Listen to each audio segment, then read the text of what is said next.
வணக்கம் வியாபார நண்பர்களே. இப்போ பார்த்தீங்கன்னா, எதுக்காக இந்த பதிவுன்னா, பிசினஸ் பத்தி தான். 2 விஷயம் வந்து இப்போ பிசினஸ்ல குயிக்கா நடந்துட்டுருக்கு. ஒண்ணு வந்து பார்த்தீங்கன்னா, கொரோனாக்கு முன்னாடி பிசினஸ்ல அந்த அளவுக்கு நெறைய பேர் வரல.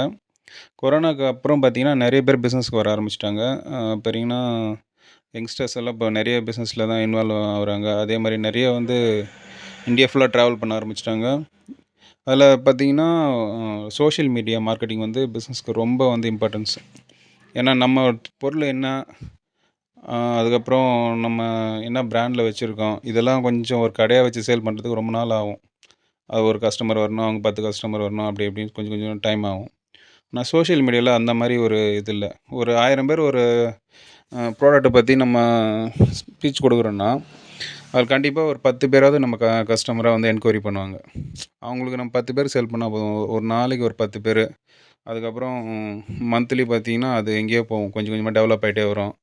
நீங்களும் பார்த்தீங்கன்னா, social media Insta, YouTube, Facebook, அதுக்கு இன்ஸ்டா, லிங்க்டின் இந்த மாதிரி இதிலலாம் உங்களுக்கு பிஸ்னஸ்ஸு உங்களோட ப்ராடக்ட்டை சேல் பண்ணுறதுக்கு, அதுக்கப்புறம் உங்களோட பையரை உருவாக்குறதுக்கு, அதுக்கப்புறம் உங்கள் ப்ராடக்ட் மற்றவங்களோட எவ்வளோ வந்து காஸ்ட் கம்மியாக இருக்குது. இந்த மாதிரி நிறைய விஷயத்த வந்து சோஷியல் மீடியா மூலம் நீங்கள் ஒரு சேல்ஸ் இன்க்ரீஸ் பண்ணலாம். அதே மாதிரி உங்களுக்கு உங்கள் ப்ராடக்ட் இருக்குது, நான் நல்ல பிராண்டை வச்சுருக்கேன், நல்ல ப்ராடக்ட் இருக்குது, என்னால் வந்து அந்த அளவுக்கு எங்களால் ரீச் பண்ண முடியல அப்படின்றவங்களுக்கு பார்த்தீங்கன்னா, உங்களுக்காக சோஷியல் மீடியாவில் நாங்கள் வந்து பிஸ்னஸ் ஆப்பர்ச்சுனிட்டி ஏற்படுத்தி கொடுக்குறோம். உங்கள் பிராண்டட் வந்து நாங்களே மார்க்கெட்டிங் பண்ணி கொடுக்குறோம். உங்களுக்கு எப்படின்னா, ஃபஸ்ட்டில் பேமெண்ட் இல்லாமல் பண்ணி கொடுக்குறோம். உங்கள் டீட்டெயிலை மட்டும் அமுச்சு வைங்க. அதுக்கப்புறம் இந்த கீழே இருக்கிற நம்பருக்கு ஃபோன் பண்ணுங்கள். உங்களுக்கு என்னென்ன உங்கள் பிராண்ட் இருக்குது, பேச்சுக்கு சொல்கிறேன். நீங்களே ஒரு சாரீ கடை வச்சுருக்கீங்கன்னு வச்சுக்கோங்க. ஒரு காஞ்சிபுரம் பட்டு வச்சுக்கங்க. அதில் என்னென்ன டிசைன் இருக்குது, என்னென்ன கலர் இருக்குது, அதுக்கப்புறம் இந்த ப்ராடக்ட் வந்து மற்ற ப்ராடக்ட்டோட எவ்வளோ பெஸ்ட்டாக இருக்குது.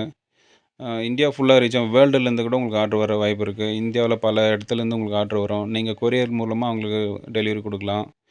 நீங்கள் நீங்கள் கொடுக்குற ஒரு இன்ஃபர்மேஷனும், அதாவது ஒரு பொருள் வந்து எங்கேருந்து வருது, எப்படி அது உற்பத்தி பண்ணுறாங்க, அந்த சேரீ எப்படி நெய்கிறாங்க, அந்த சேரீ வந்து மறுபடியும் எப்படி கடைக்கு வருது, அது அது குவாலிட்டி என்ன, உங்கள் ப்ரைஸ் என்ன, மற்றவங்க காம்படிட்டர்லாம் என்ன ப்ரைஸ் வைக்கிறாங்க, அதுலேருந்து நீங்கள் எவ்வளோ கம்மி பண்ணி கொடுக்குறீங்க, இதெல்லாம் வந்து ஏ டு இசட் கிளியராக போட்டிங்கன்னா, உங்களோட பிஸ்னஸ் வந்து ஆட்டோமேட்டிக்காக ரன் ஆகும்.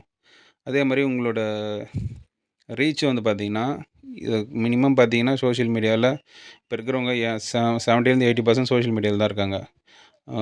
பெரியவங்கலேருந்து சின்னவங்க வரைக்கும். அதில் உங்களுக்குன்னு ஒரு ஆடியன்ஸ் வந்து க்ரியேட் பண்ணிட்டீங்கன்னா, அவங்க வந்து உங்களுக்கு பிஸ்னஸ் வந்து ரெகுலராக நடக்கும். உங்களுக்கு சேல்ஸ் வந்து இன்க்ரீஸ் ஆகும். உங்கள் பிஸ்னஸும் க்ரோத் ஆகிட்டே வரும். இது வந்து பார்த்திங்கன்னா, இப்போ இருக்கிற காலகட்டத்தில் சோஷியல் மீடியாவை தாண்டி எந்த ஒரு ஆப்பர்ச்சுனிட்டி கிடைக்காது. அதே முன்னாடியெல்லாம் பார்த்திங்கன்னா, பெரிய பெரிய பிராண்டு மட்டும் தான் டிவியில் ஆட் கொடுப்பாங்க. அதுக்கு வந்து பல லட்சங்கள் செலவாகும். சின்ன பிராண்ட் இருக்கவங்களாம் அங்கே போய் ஆட் கொடுக்க முடியாது. ஆனால் இப்போ வந்து அந்த மாதிரி கிடையாது. யார் வேணால் வந்து பார்த்திங்கன்னா, சோஷியல் மீடியாவை பயன்படுத்தி ஈஸியாக வந்து நம்மளோட பொருளை வந்து பல பேருக்கு விற்பனை செய்கிறதுக்கு, நம்ம என்ன பண்ணுறோன்னு நிறைய பேர் பார்க்க வைக்க முடியும். அவங்ககிட்டருந்து நம்ம கஸ்டமராகவும் மாற வைக்க முடியும். ஒரு வாட்டி நம்ம ப்ராடக்ட்டை வாங்கி யூஸ் பண்ணி அதில் திருப்தி பட்டாங்கன்னா, அவங்க வந்து பல பேருக்கு வந்து சஜஷன் பண்ணுவாங்க. நம்ம ஒவ்வொருத்தராக ஒரு கடையை ஏறி இறங்கி நம்ம ப்ராடக்ட் இப்படி இருக்குது, நீங்கள் இதை எடுத்து சேல் பண்ணிங்கன்னா உங்களுக்கு இவ்வளோ லாபம் கிடைக்குன்றத விட, டைரெக்டாக கஸ்டமருக்கே வந்து டைரக்ட் மார்க்கெட்டிங் பண்ணால் இன்னும் நிறைய பெரிய லெவலில் வளரலாம். ஸோ இதெல்லாம் நாங்கள் பண்ணி கொடுக்குறோம். இது கீழே இருக்க நம்பருக்கு ஃபோன் பண்ணுங்கள். நன்றி, வணக்கம்.